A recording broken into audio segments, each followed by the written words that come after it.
ঝরাপাতার গল্পের আসরে আপনাকে স্বাগত। বাংলা এবং বিশ্ব সাহিত্যের বেশ কিছু গল্প দিয়ে সেজে ওঠে আমাদের গল্পের আসর। আজকের পর্বে আপনারা শুনবেন ব্রাম স্টোকারের লেখা ড্রাকুলার কাহিনী, ড্রাকুলাস গেস্ট। ব্রাম স্টোকারের জন্ম 1847 সালের 8ই নভেম্বর আয়ারল্যান্ডে। তিনি ছিলেন একজন আইরিশ ঔপন্যাসিক এবং গল্পকার। সারা বিশ্বের সাহিত্য অনুরাগী মানুষ তাকে চেনে ড্রাকুলার স্রষ্টা হিসেবে। স্ট্রোকে ভোগার পর সেন্ট জর্জ স্কোয়ারে 1912 সালের 20 এপ্রিল এই মহান ঔপন্যাসিকের মৃত্যু হয়। আজকের গল্প ড্রাকুলার কাহিনী, ড্রাকুলাস গেস্ট আমরা নিয়েছি সেরা ভৌতিক গল্প ব্রাম স্টোকার এই বইটি থেকে। গল্প পাঠে এবং মুখ্য ভূমিকায় বিজয় সাহা। শুরু হচ্ছে ব্রাম স্টোকারের ড্রাকুলাস গেস্ট।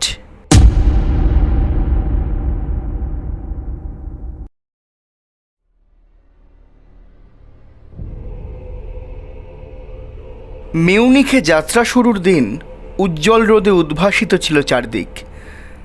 গ্রীষ্মের শুরুতে বইছিল চনমনে হাওয়া। আমরা রওনা হতে যাচ্ছি এমন সময় হের ডেলব্রুক নেমে এলো নিচে। আমার ক্যারিজের কাছে এসে আমার যাত্রার জন্য শুভ কামনা জানালো। ক্যারিজ ডোরের হাতলের ওপর হাত রেখে কোচম্যানের সঙ্গে কথা বলল। ভুলে যেও না, রাত নামার আগেই কিন্তু তোমায় ফিরতে হবে। আকাশ ঝকমকে দেখালেও উত্তরের ঠান্ডা হাওয়া আভাস দিচ্ছে। আকস্মিক ঝড় বাদলও শুরু হয়ে যেতে পারে। আশা করি তোমার ফিরতে দেরি হবে না। সব মনে আছে, চিন্তার কিচ্ছু নেই। হাত দিয়ে মাথার হ্যাট স্পর্শ করে ছুটিয়ে দিল গাড়ি। শহর ছেড়ে বেরিয়ে আসার পরে আমি থামার ইঙ্গিত করে কোচওয়ানকে জিজ্ঞেস করলাম, জোহান, আজ কিসের রাত? সে বুকে ক্রস চিহ্ন এঁকে সংক্ষিপ্ত জবাব দিল। তারপর পকেট থেকে শালগম সাইজের রূপোর তৈরি পুরনো জার্মান আদলের একটা ঘড়ি বের করে দেখালো। দুই ভুরু কুঞ্চিত হলো তার। অধৈর্য ভঙ্গিতে কাঁধ নাচালো। বুঝলাম অপ্রয়োজনীয়, দেরি হলে সে এভাবেই তার বিরক্তি প্রকাশ করে। আমি গাড়ির কুশনে গা এলিয়ে দিয়ে ইশারা করলাম এগোতে। জোহান তীর বেগে ঘোড়া ছোটালো। হারানো সময়টা পুষিয়ে নিতে চায়। মাঝে মাঝেই ঘোড়াগুলো মাথা ঝাঁকাচ্ছে। বাতাসে নাক উঁচু করে সন্দেহের ভঙ্গিতে গন্ধ শুকছে, যেন কিছু টের পেয়েছে। আমি সতর্ক বোধ করে চারপাশে নজর বুলাই।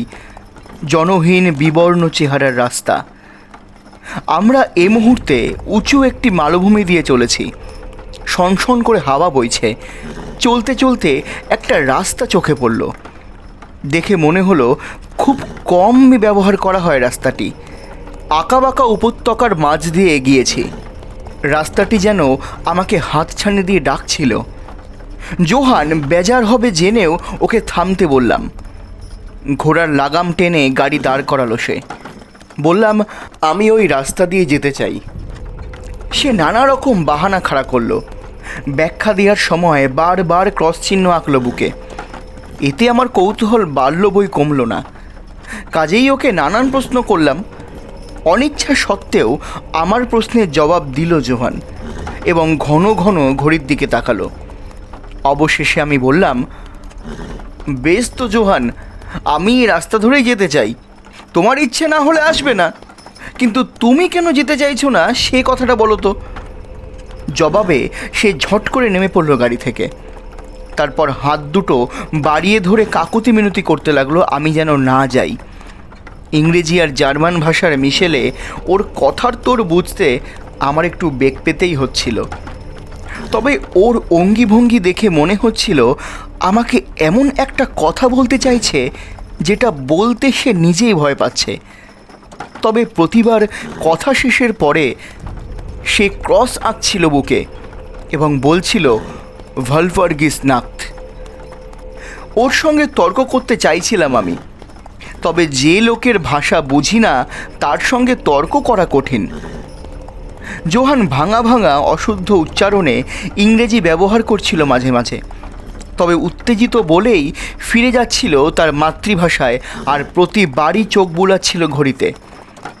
ঘোড়াগুলোকে দেখলাম কেমন অস্থির হয়ে উঠেছে, নাক শুকছে বাতাসে। অশ্বকুলের এহেন আচরণে কোচওয়ানের মুখ একেবারে শুকিয়ে গেল। ভীত সন্ত্রস্ত ভঙ্গিতে তাকালো চারপাশে। হঠাৎ লাফ মেরে চলে এলো সামনে। ঘোড়ার লাগাম চেপে ধরে ওগুলোকে 20 ফুট দূরে টেনে নিয়ে গেল। আমি পেছন পেছন গেলাম, জিজ্ঞেস করলাম এরকম করার মানে কি। প্রত্যুত্তরে জোহান ক্রস চিহ্ন আঁকল বুকে। যে জায়গাটা ছেড়ে আমরা এসেছি সেদিকে হাত তুলে দেখালো, তারপর ক্যারেজ নিয়ে গেল অপর রাস্তার অভিমুখে।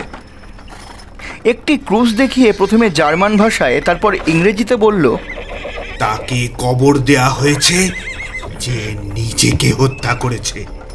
আমার মনে পড়ল চৌরাস্তায় আত্মহত্যাকারীদের কবর দেওয়ার একটা পুরনো প্রথা রয়েছে বটে।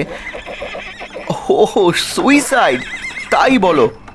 কিন্তু জোহান, এজন্য ঘোড়াগুলো এমন ভয় পেল কেন বুঝতে পারলাম না। আমরা কথা বলছি এমন সময় একটা শব্দ শুনতে পেলাম, তীক্ষ্ণ চিৎকার আর ঘেউ ঘেউয়ের মিলিত আওয়াজ। অনেক দূর থেকে এসেছে শব্দটা, কিন্তু ঘোড়াগুলোকে দেখলাম বেদম অস্থির হয়ে উঠেছে। ওদের শান্ত করতে ঘাম ছুটে গেল জোহানের। সে মুখ শুকনো করে বলল, নেকড়ে, নেকড়ের ডাকের মতো আওয়াজ, কিন্তু এখানে কোনো নেকড়ে নেই। নেই? কিছুদিন আগেও না শহরের আশেপাশে নেকড়ের পাল ঘুরঘুর করত? সে তো অনেক অনেক আগে, বসন্ত আর গ্রীষ্মে, কিন্তু তুষারপাত শুরুর পরে এদিকে অনেক দিন কোনো নেকড়ে আসে না। ঘোড়াগুলোর পিঠে মাথায় হাত বুলিয়ে ওদের স্থির রাখার চেষ্টা করছে কোচওয়ান। লক্ষ্য করলাম আকাশ ক্রমে কালো মেঘে ছেয়ে যাচ্ছে। রোদ গিলে খেয়েছে কালো মেঘের ঝাড়। এক ঝলক শীতল দমকা হাওয়া আমাদের ঝাপটা মেরে চলে গেল। তবে একটু পরেই মেঘের আড়াল থেকে বেরিয়ে এসে হেসে উঠল সূর্য। জোহান বারবার দিগন্তের দিকে তাকিয়ে মন্তব্য করল, তুষার ঝড়, সে অনেক দিন পর আবার আসছে। আবার ঘড়ি দেখল সে, তারপর শক্ত হাতে লাগাম চেপে ধরে, কারণ তখনও ঘোড়াগুলো মাটিতে পা ঠুকছে এবং মাথা ঝাঁকাচ্ছে। যাত্রার প্রস্তুতি নিল জোহান। আমার জেদ চেপে গেছে, তার সঙ্গে সঙ্গে ক্যারিজে চাপলাম না, তবে বললাম, রাস্তাটা যেদিকে চলে গেছে ওই জায়গাটা সম্পর্কে আমাকে বলো জোহান। আবার বুকে ক্রস চিহ্ন আঁকল সে। জবাব দেওয়ার আগে প্রার্থনা করল, এটা এটা অশুভ জায়গা। কোনটা অশুভ? গ্রামটা। তাহলে ওখানে একটা গ্রাম আছে? না না, ওখানে ওখানে কয়েকশো বছর ধরে আর কেউ থাকে না। কিন্তু তুমি তো বললে ওখানে একটা গ্রাম ছিল। ছিল তো। তাহলে ওটা এখন কোথায়?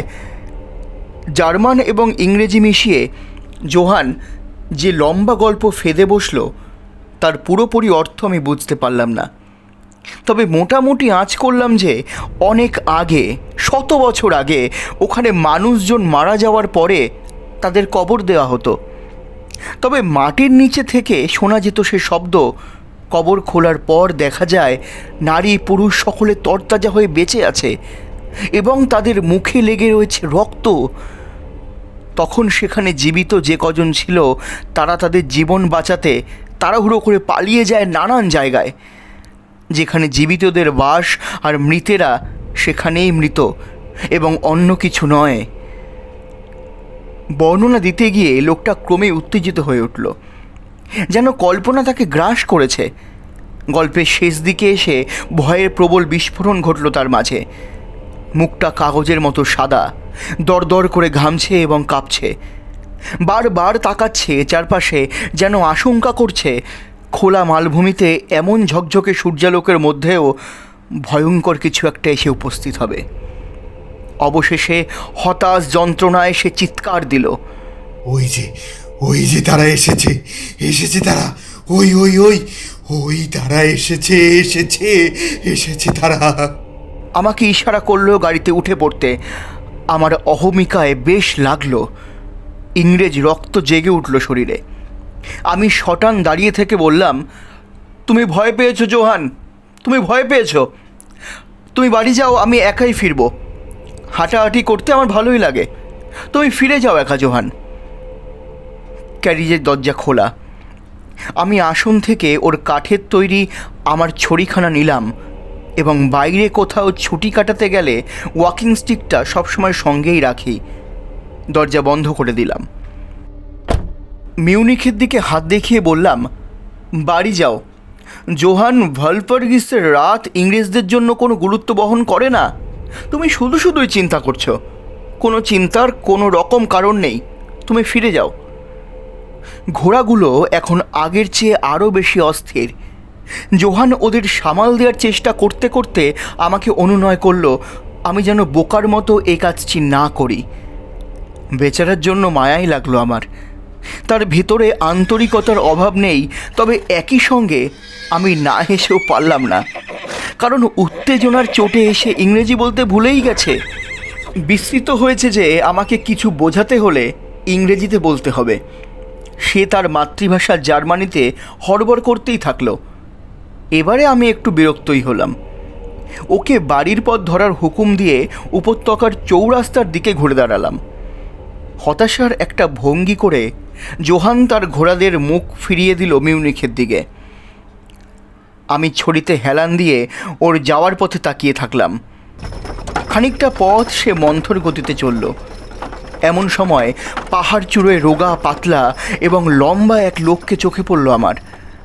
দূর থেকেও তাকে পরিষ্কার দেখা যাচ্ছিল। লোকটা ঘোড়াগুলোর কাছে আসতে ওরা যেন পাগল হয়ে গেল।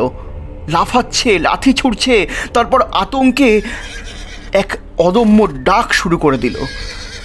জোহান কিছুতেই ওদের শান্ত করতে পারছে না। ঘোড়াগুলো রাস্তা ধরে উন্মত্তের মতো ছুটল।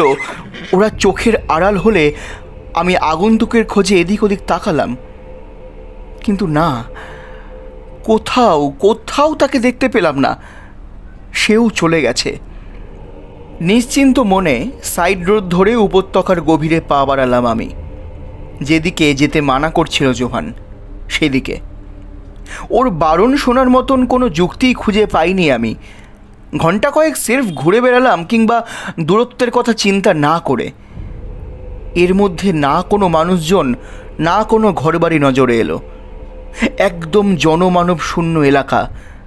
তবে রাস্তায় একটা বাঁক নিতে গিয়ে ওখানে ইতস্তত ছড়ানো গাছপালা দেখে উপলব্ধি করলাম এই জায়গাটি নির্জনতা অজান্তেই আমার মনে একটা ছাপ ফেলেছে। আমি বিশ্রাম নেওয়ার জন্য একটু বসে চারপাশে চোখ বুলালাম।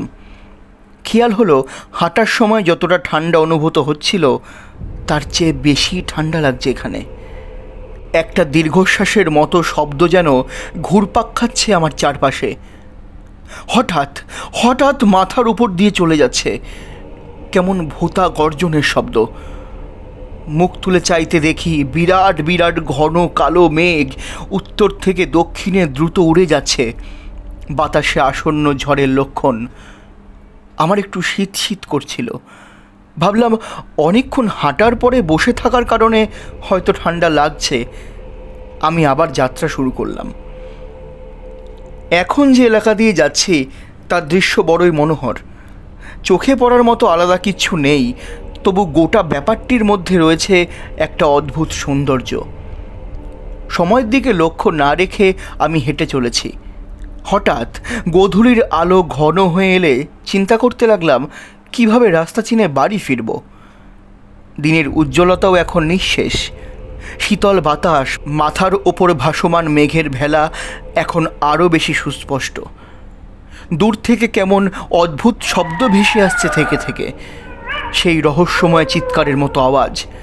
কচুয়ান যাকে বলেছিল নেকড়ের ডাক। এক মুহূর্ত দ্বিধাদ্বন্দ্বে ভুগলাম। আমি বলেছিলাম পরিত্যক্ত গ্রামটি আমি দেখব, তাই হাঁটায় কোনো বিরতি দিলাম না। একটু পরেই এসে পড়লাম চারদিক থেকে পাহাড় দ্বারা অবরুদ্ধ সুপ্রশস্ত একটি খোলা জায়গায়। পাহাড়গুলোর ধার বা পাশগুলো গাছপালায় ঢাকা, ছড়িয়ে গেছে মালভূমির দিকে। কোথাও ছড়ানো ছিটানো, কোথাও ঝাড় বাঁধা, এখানে সেখানে অনুচ্চ ঢালসহ ফাঁকা জায়গা আছে। সর্পিল রাস্তাটি অনুসরণ করলো আমার চোখ।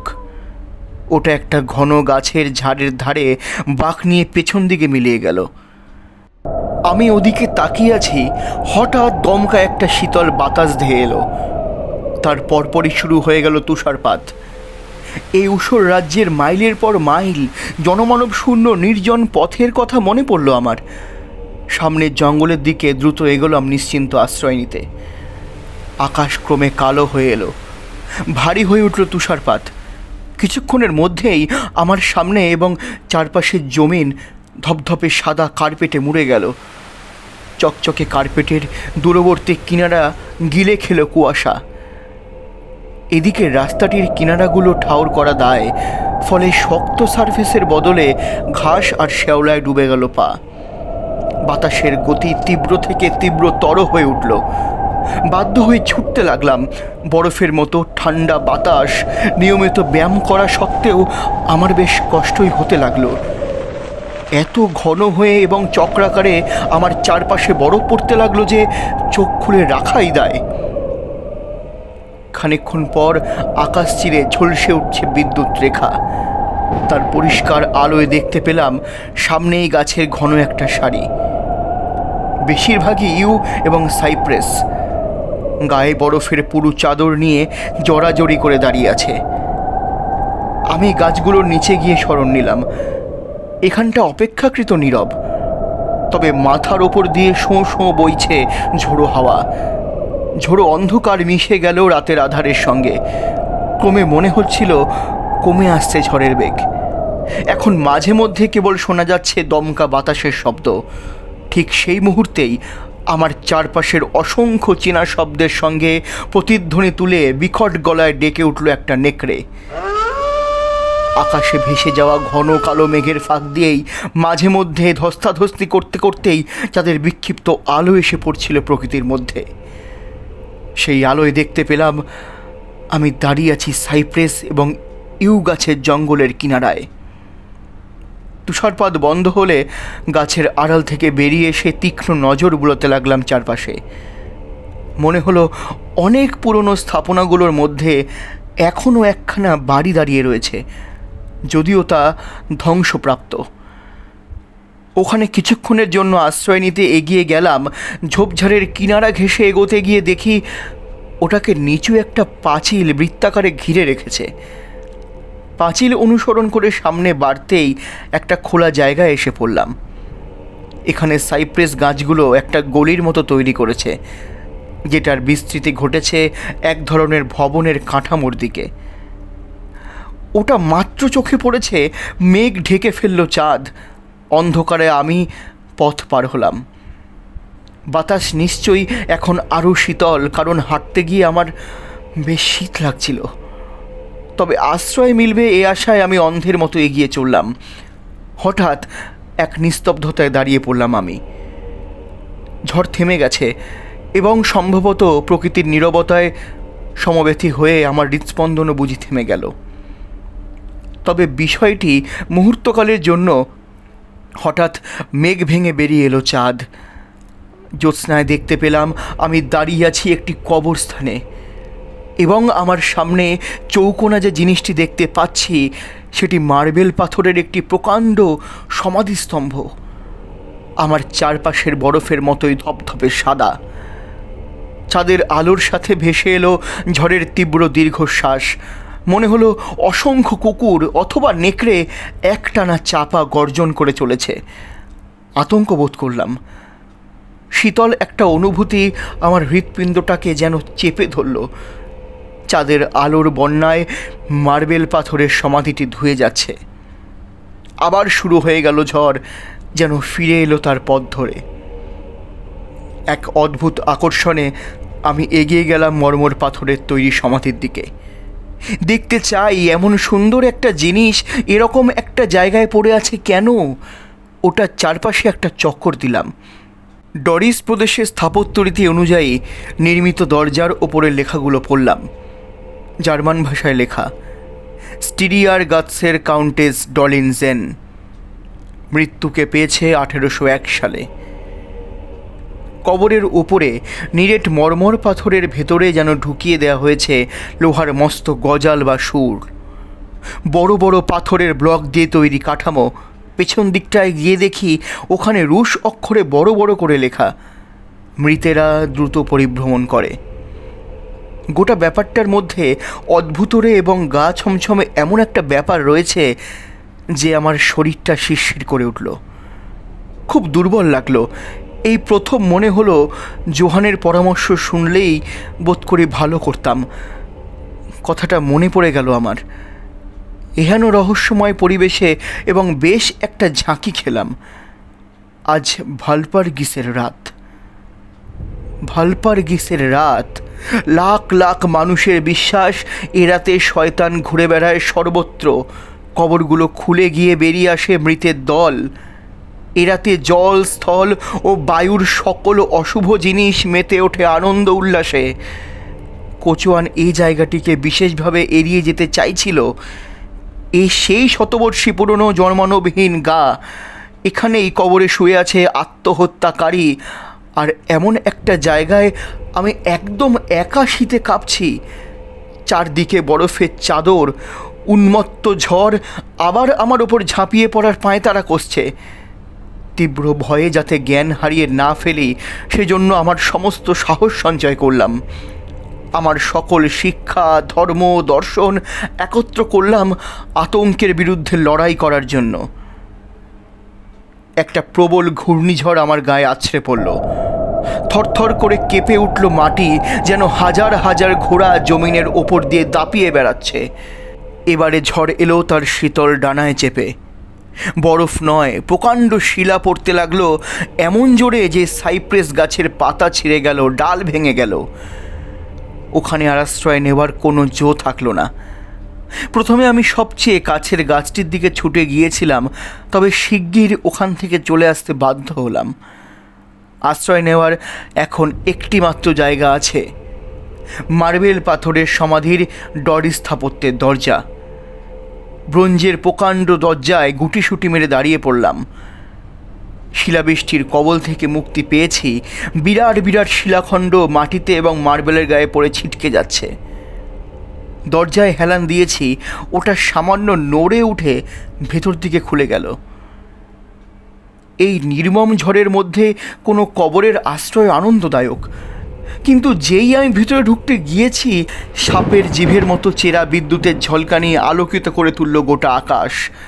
ওই মুহূর্তে দেখতে পেলাম কবরের অন্ধকার সবাধারে শুয়ে আছে এক অপূর্ব সুন্দরী নারী। গোলাকার মুখ, টসটসে লাল অধর, যেন ঘুমিয়ে আছে। মাথার ওপরে দানবীয় একটা হাত যেন আমাকে টান মেরে ওখান থেকে ছুটিয়ে এনে ছুঁড়ে ফেলে দিল ঝড়ের মধ্যে। ব্যাপারটা এমন আকস্মিক ঘটে গেল যে ধাক্কাটা সামলে ওঠার আগেই দেখি আমার গায়ে আছড়ে পড়ছে শিলা। এমন সময় মনে হলো এখানে আমি ঠিক একা নই।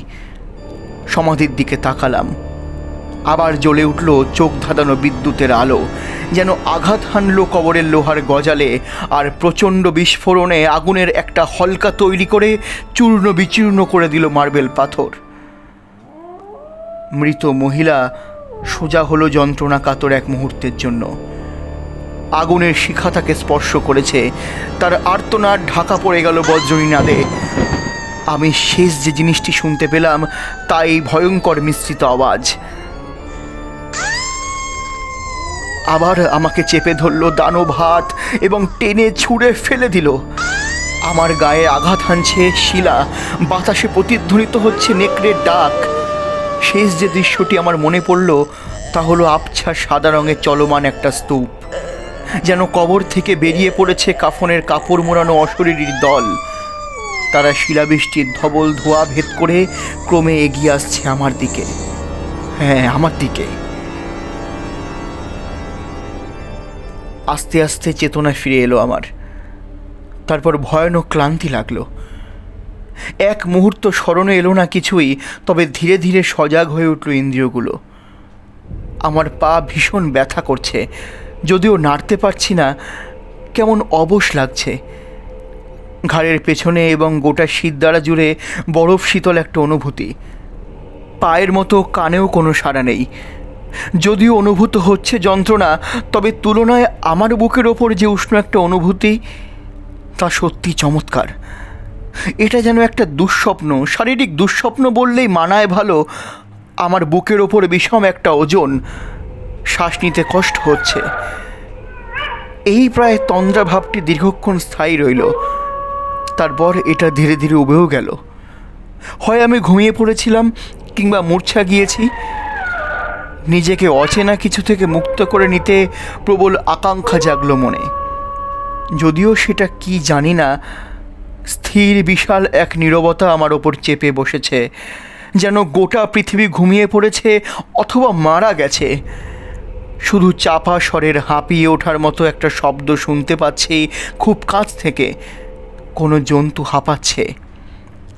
গলায় উষ্ণ স্পর্শ পেলাম এবং একটা ভয়ঙ্কর সত্য উপলব্ধি করতে পেরে আমার হৃৎপিণ্ডে বইল বরফের জল এবং ঝাঁ ঝাঁ করে রক্তপ্রবাহ ছুটল মস্তিষ্কে।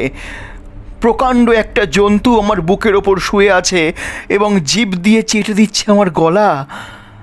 ভয়ের চোটে আমি নড়াচড়াও করতে পারছি না। আমার ভেতর থেকে কেউ সাবধান করে দিল নিশ্চল থাকতে। তবে জানোয়ারটা নিশ্চয়ই আমার ভেতরে কোনো পরিবর্তন টের পেয়েছে, কারণ ওটা মাথা তুলল। চোখের পাপড়ির ফাঁক দিয়ে দেখি জল জলে বিরাট দুই চক্ষু মেলে আমার দিকে তাকিয়ে আছে প্রকাণ্ড এক নেকড়ে।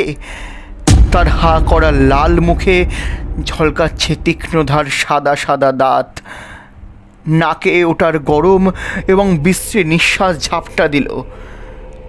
আবারও কিছুক্ষণের জন্য আমি যেন সব কিছু বিস্মৃত হয়ে গেলাম, ভুলে গেলাম। তারপর চাপা একটা গর্জনের সঙ্গে কুকুরের তীক্ষ্ণ চিৎকার আমার চেতনায় ফিরিয়ে আনলো। এমন সময় অনেক দূর থেকে সম্মিলিত কণ্ঠে যেন শুনতে পেলাম ডাক। যেদিক থেকে শব্দটা আসছিল সেদিকে তাকালাম খুব সাবধানে, কিন্তু সমাধিস্তম্ভ আমার দৃষ্টিপথে বাধা সৃষ্টি করেছিল।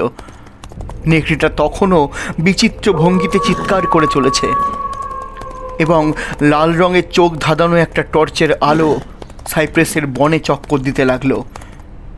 কণ্ঠগুলো কাছে আসতেই নেকড়ের ডাক আরও উচ্চতর হয়ে উঠল। আমি নড়াচড়া করতে বা কোনো রকম আওয়াজ করতে সাহস করলাম না। অতি উজ্জ্বল লাল আলোটা চলে এলো কাছে, সাদা সমাধির ওপরে, যেটা আমাকে ঘিরে রেখেছিল অন্ধকারের মধ্যে। হঠাৎ গাছগাছালির পেছন থেকে মশাল হাতে উদয় হলো অশ্বারোহী একটি দল।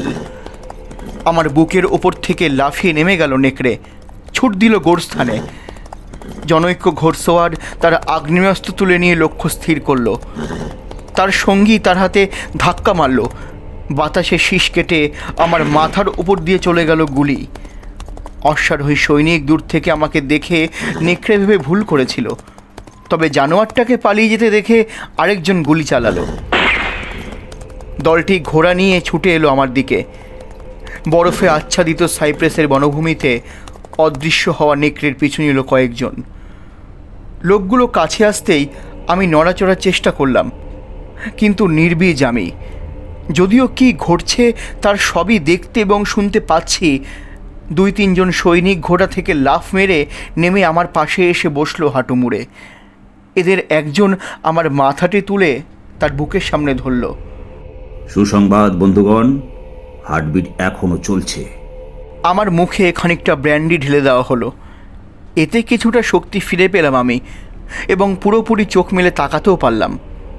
চারপাশে নজর বুলিয়ে দেখি গাছের ফাঁকে নড়াচড়া করছে আলো ছায়া। কানে ভেসে এলো মানুষজনের হই হল্লা। একজন আরেকজনকে চিৎকার চেঁচামেচি করে ডাকছে। ওরা সবাই একসঙ্গে হলো, ভয়ার্ত শব্দ করছে কেউ কেউ। ভূতগ্রস্তের মতো কয়েকজন লোক কবরস্থান থেকে বেরিয়ে এলো মশাল হাতে। দূরের মানুষজন আমাদের কাছে আসতে এরা আগ্রহ নিয়ে জানতে চাইল, ওকে পেলে? না না না না না,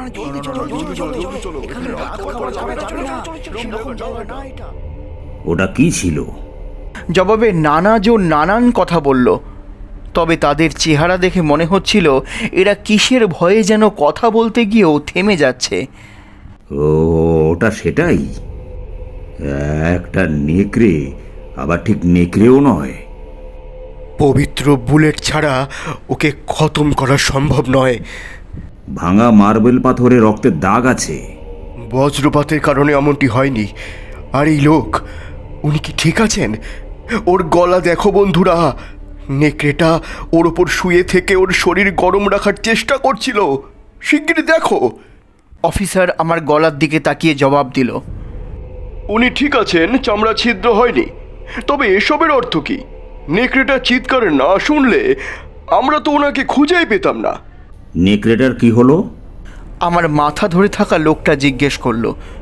গোটা দলের মধ্যে একেই মনে হলো একমাত্র ধীর স্থির, যে অন্যদের মতো আতঙ্কগ্রস্ত হয়ে পড়েনি।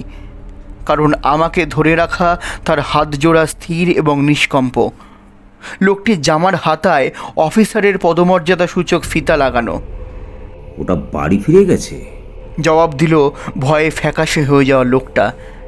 সে চারপাশে ভীত সন্ত্রস্ত দৃষ্টিতে তাকাচ্ছে আর কাঁপছে। এখানে কবরের অভাব নেই, যে কোনো একটার ভেতরে ওটা লুকিয়ে থাকতে পারে। এসো বন্ধুরা, জলদি চলো। এই অভিশপ্ত জায়গাটা থেকে যত তাড়াতাড়ি যাওয়া যায় ততই মঙ্গল। অফিসার আমাকে তুলে বসিয়ে দিল।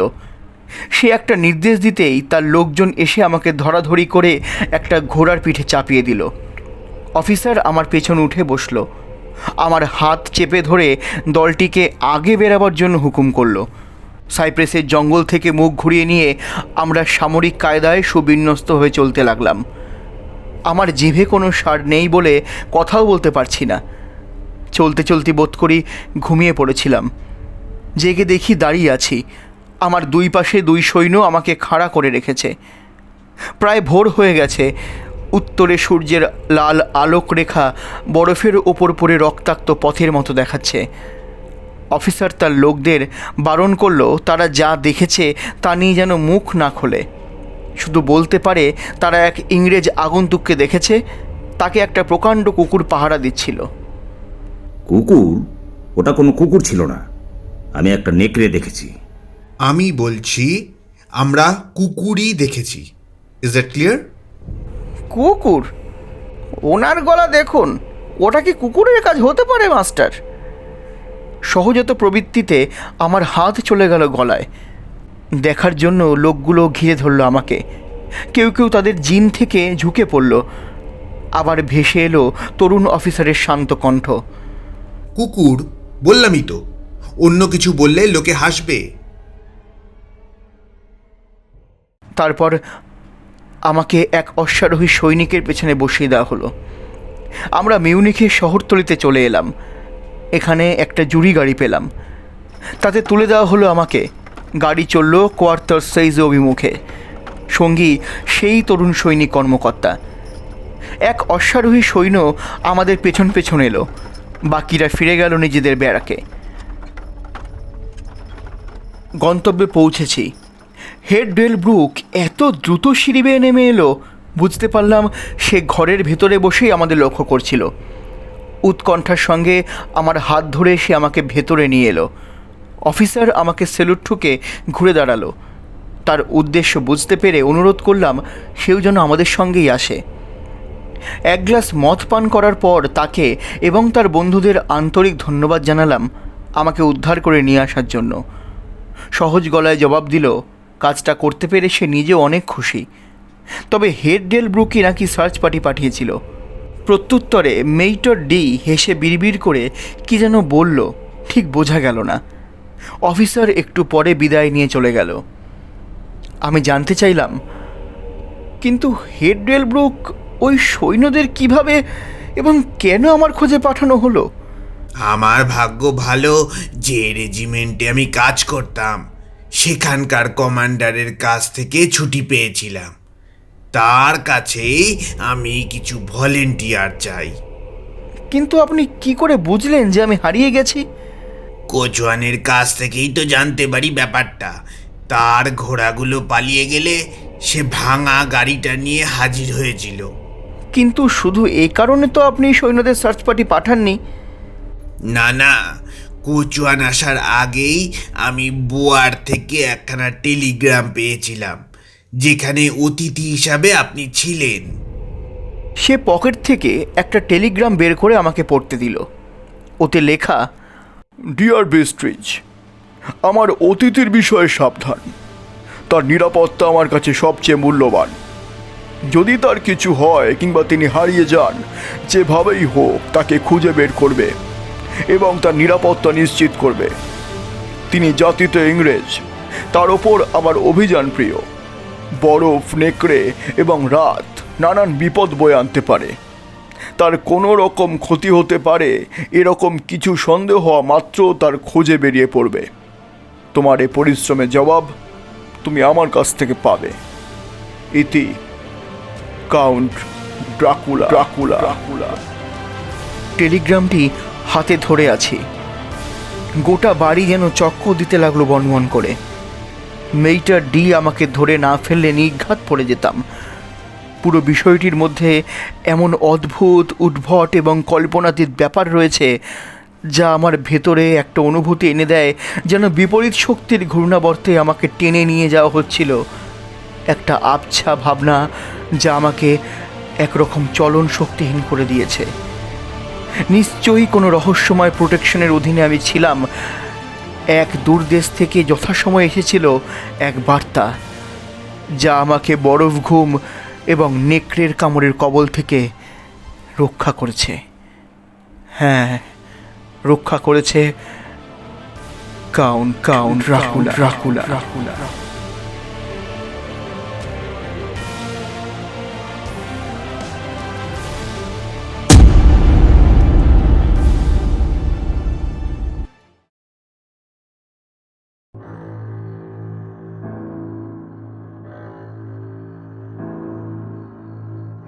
শুনছিলেন ব্রাম স্টোকারের রচনা ড্রাকুলাস গেস্ট।